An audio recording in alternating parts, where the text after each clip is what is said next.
Eid special আজকের পর্বে আপনাদের তৈরি করে দেখাবো সেমাই দিয়ে ২টা মজাদার রেসিপি, যেগুলো তৈরি করে আপনারা ঈদের দিন সকালবেলা সার্ভ করতে পারবেন। প্রথম রেসিপিটা তৈরি করার জন্য আমি চুলায় একটা হাঁড়ি বসিয়ে দিয়েছি আর এর মধ্যে সামান্য পানি নিয়ে পানিটাকে কুসুম গরম করে নিয়েছি। এবার এর মধ্যে আমি দিয়ে দিয়েছি ১৫০ গ্রামের মতো লাল সেমাই।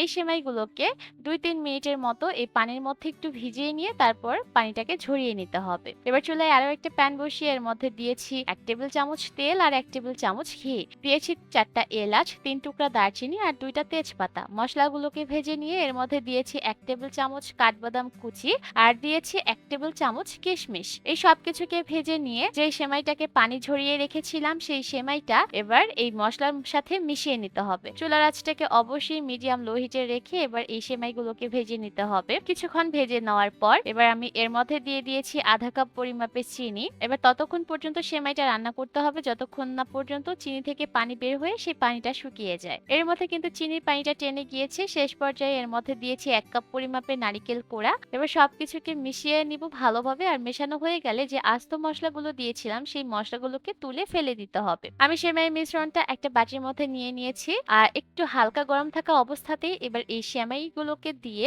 লাড্ডুর মতো করে তৈরি করে নিতে হবে।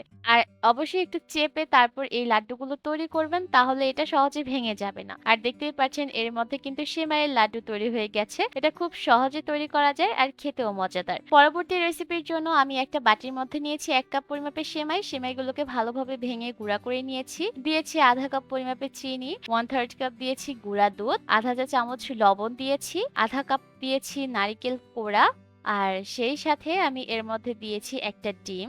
এবার এই সবকিছুকে খুব ভালোভাবে মিশিয়ে নিচ্ছি।